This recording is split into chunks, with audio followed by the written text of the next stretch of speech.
CNBC TV18 Weekender, only on CNBC TV18. For a regular professional, working professional, someone at my stage as well, what are the kind of stresses that you see and what would your advice to all of them be? I think in the world out there today, people have a wrong idea of success. People think success means achievement. And people think success means having all what the world is promoting to you. So the more you have, the more successful you are and the more happier you are. That's a completely wrong idea of success that people have. Now when you're wanting to achieve and you're wanting to get the best and you're wanting to get there all the time, obviously you have to work hard. Loads of people are putting in 14, 16, 18 hours of work, not prioritizing their health, not prioritizing their hobbies, not prioritizing their family, not prioritizing their spirituality, not prioritizing their unwinding themselves. But how much do you prioritize? There's so many things seeking your attention. Correct. Is there a risk of people spreading themselves too thin, and how do you figure that out? How do you fix that? I don't think so. It's a question of spreading yourself out. I think it's a question of finding the right balance. Irritability and lack of satisfaction is an outcome of a life out of balance. You know, a life out of balance. Now it's like when an artist is wanting to make a painting or a pencil sketch, and if he's sharpening the pencil, someone comes and says, "Hey man, you're wasting your time sharpening the pencil." But unless you sharpen the pencil, whatever you do is going to be extremely blunt. So if you even want to be effective at work and achieve, it's better that you be internally focused. If you're not focused and if you're not internally and mentally stable, your output at the workplace is low as well. I'm saying that if you prioritize those things that mean to you, you work on yourself, you work on your internal self, the consequence of that will be super productive in less number of hours. People are taking much longer to do something that they could have done in much shorter amount of time because they're distracted, they're not focused, they're not together internally. What you're saying is very simple, but it's not easy. Absolutely. So let's cut to the chase. Sure. Give it all to our viewers. A few practical solutions to continue to focus on oneself and not be distracted by the noise that there are. Some practical solutions. Correct. Number one, start taking an inventory regularly. Okay. Don't just go with the flow. If you're not even paying attention to, if you're not even cognizant, if you're not even identifying those areas, you're not going to work on them. So first identify that I need to work on this. Understand that this is a priority. Step two is regularly take time out. If you don't take a break, you're simply leading to a breakdown. Okay. A break is going to help you get to a breakthrough, but a lack of break is going to get you to a breakdown. If you have ever read the book, The Monk Who Sold His Ferrari, it's a guy who's been working, achieving, putting his 200% and gets a cardiac arrest at a young age in the courtroom. What is it all about? You've achieved everything and you're a massive failure because you couldn't work on your life.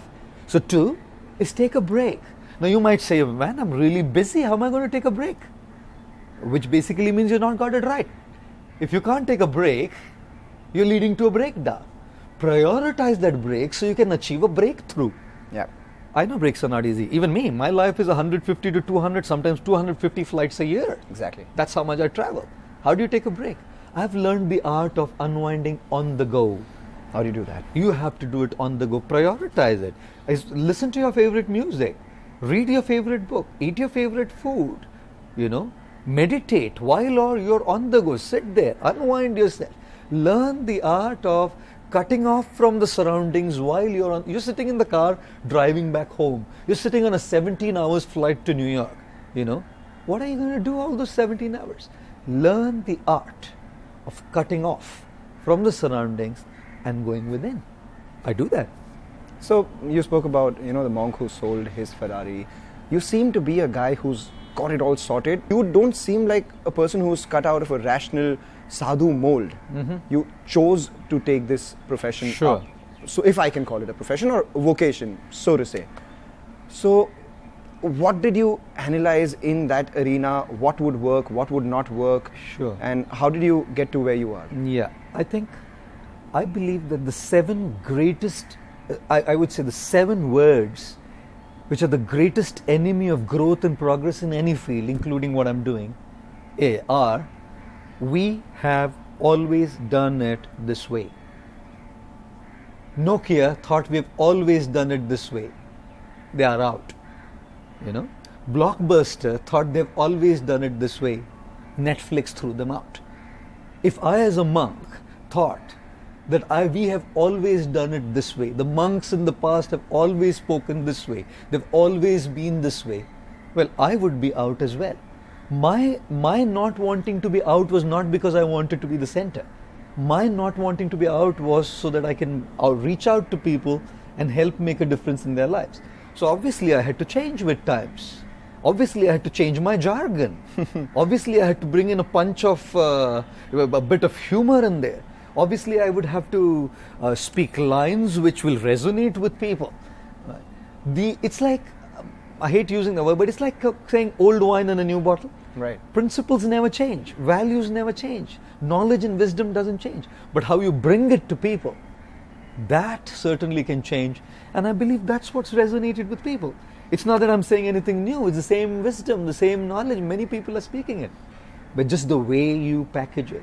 So Nokia failed in packaging themselves rightly, coming into digital photography. Right. Blockbuster denied when Netflix approached them. They're out. And if I think I don't change, I don't keep up with the times, well, I'm outdated. If you're not updated, you're outdated. Whether it's spirituality or the industry out there, it doesn't matter. It's absolutely true. You know, you speak to a lot of the corporates. Spiritual quotient, that is something which is lacking in across the corporate fraternity right now.